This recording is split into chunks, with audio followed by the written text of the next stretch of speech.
Hello everybody, I'm Saurabh Chatterjee from CF Photography, and today I'm going to tell you about the different lenses that you can use in Ladakh. So because I've traveled to Ladakh so many times, a lot of people ask me of what are the best lens to use and what are the kind of lens I should carry when I'm going to Ladakh. So today I'm going to go through all the different lenses that I've used in Ladakh, and I'm going to show you the pictures. So in Lightroom I have a very good option that I can segregate the pictures based on the cameras or the different lenses that I have. So I am going to quickly go through all the different lenses that I've used over the last a decade or more. Okay, so I'm first going to start with the lenses. Okay, see, you can see I have used these four cameras. I have a D90, D600 and D610, and then D750. So all these four cameras that I have used, and some of the lenses that I've used here. So this is the oldest wide angle lens that I used to have. This was a very cheap lens compared to any other wide angle lens, and you see I've got pretty decent pictures. So you just have to use whatever you have and just be happy with it. And whenever you want to buy something new, you have enough finances, then you can definitely go and get something better. Okay, so here are the picture that you can see which I have got using this lens. Okay, so pretty decent picture that you can get. If you want, I can just put on the EXIF information. You can just see the EXIF information, what settings I used for taking this picture. So this was during one of my first trips to Ladakh, and I was traveling in a bus. Okay, so that was the interesting part. So I was sitting right next to the driver, and I was taking pictures on the go. So these are some of the pictures that I've taken using that Sigma 10 to 20 f4 to 5.6, one of the cheapest wide angle lenses that is available. Okay, so I think that's it for this one.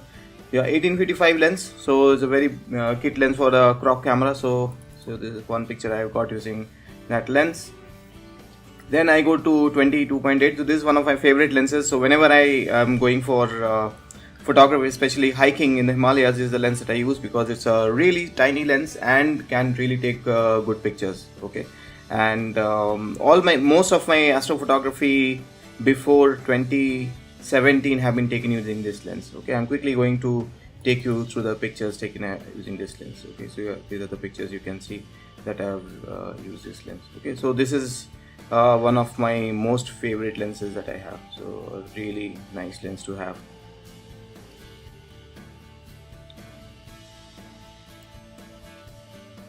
Okay, so it is in this kit. So this is during a festival where I was sitting very close.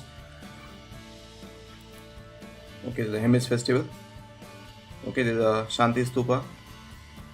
Okay, so these are the pictures that you can get using that lens. Okay, a pretty good wide angle lens. This is for a full frame camera, so if you are using a crop sensor, I would not recommend this lens, but yeah, for a full frame this is a very good lens.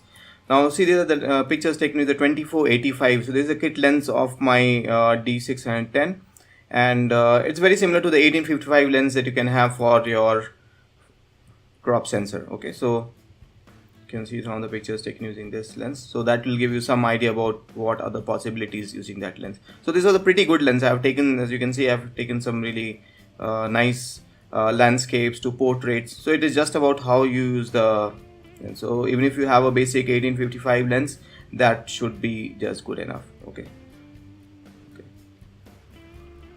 so this is with a 24-85. Okay, you see I have got a very nice portrait also with that lens. Okay, just the okay. So now I'm going to go to a 24-120. This is the lens which I use most of the time now, 24-120 lens. So this though this is not a fast lens, I still love this lens. Okay, you can see here the pictures. This is Leh city. This is near Khardungla. This is Pangong Lake.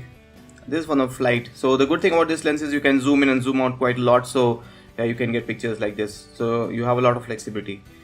Yeah, so here I was using 24mm. As you can see, I went really close and shot little wide, and I got something like this. Okay, and this lens is pretty sharp. As you can see, the quality of the lens is not that bad. It's quite a pretty sharp lens.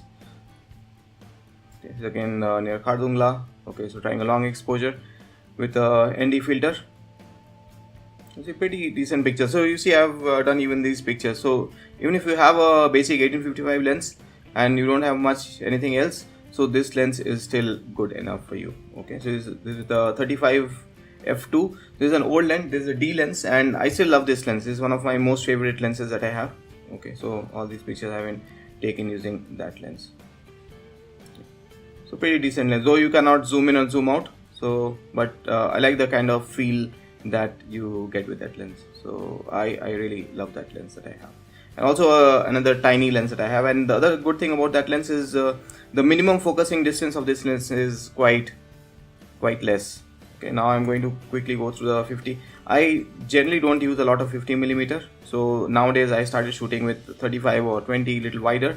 But yeah, when I carry the lens, I make it a point to take at least some pictures to justify the carrying. So this is one of the portraits that I've taken using that lens. Yeah, so now quickly I'm going to the 51.8. So there's not much difference between a 51.8 or 1.4 depending on the kind of work that I do. But yeah, this was with the D90 on a 51.8. You can see the pretty decent quality. You actually cannot make out the difference. Yeah, these are pictures taken using a D90. So most of the time, you'll not be able to make out the difference between using a full frame camera or a crop sensor. These are the pictures that I've taken using that lens. And then I have the 70-200 2.8. This is a lens which I bought recently. So I'm using this since last year.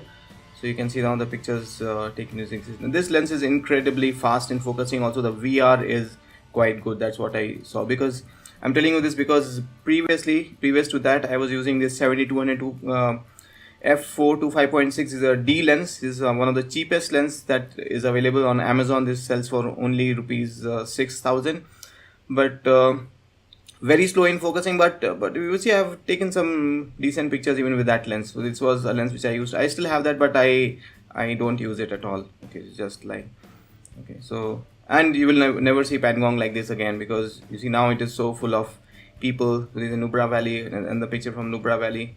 Yeah, some of the landscapes is in Pangong Lake. Okay, so some portraits taken during the Ladakh festival. Yeah, another picture taken during the Ladakh festival. So you see a very cheap lens, but still did a pretty decent job. So basically what you need is at least a mid-range zoom, something like 18-55 for your crop sensor, and 70-300 for your zoom. Okay, or if you have a full frame camera, you probably need something like a 24-120 or a 24-70, or and plus you need something like a 70-200 2.8. Okay, or yeah, it totally depends on the kind of budget you have. So these are with a 80-200. This was one of my lenses which I use most of the time. There is a compromise compared to the 70-200 2.8. So I used to have this lens for quite some time. So this does not have a VR and little slow in focusing, but yeah, so you just have to enjoy what you have and just use it. So these are some of the pictures taken using that lens. You can see the exhibit information if you want. So yeah, so if you have motion, then it will be difficult to take good pictures. But yeah, otherwise, if you're shooting landscape, it is okay. There's absolutely no problem using that lens. Okay, so yeah, you see, so all taken using the 80-200 2.8 lens.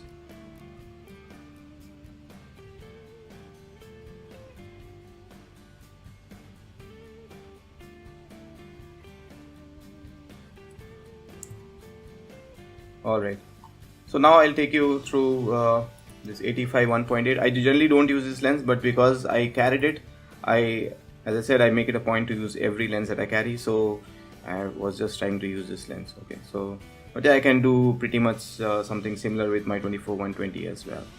Okay.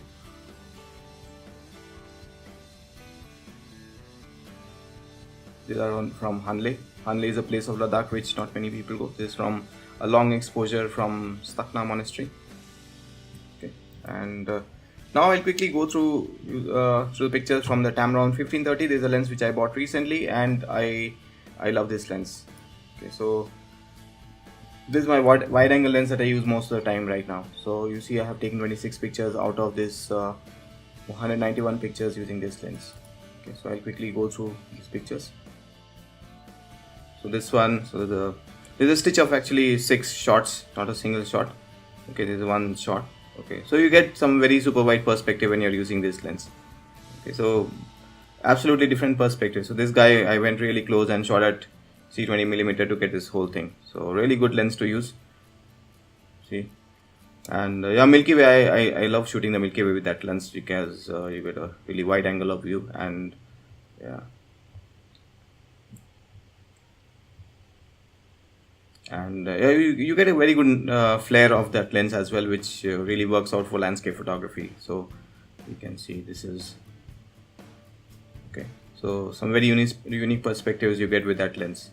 And yeah, so I do a lot of star trails or Milky Way shots with that lens, so really good lens to have. Okay, a lot of long exposures you can see here in Pangong So Lake, Ladakh. And yeah, this is the Tikse Monastery. So that's pretty much it. You can see where the other pictures taken using that lens and taken with the cameras. You see I have taken 32 pictures using the D90, and you see quite a lot of them using my old camera, the good old camera, so it's still quite good. Okay, so thank you so much for joining me. I hope it will be quite helpful for you to decide what lens you are going to carry. Thank you so much.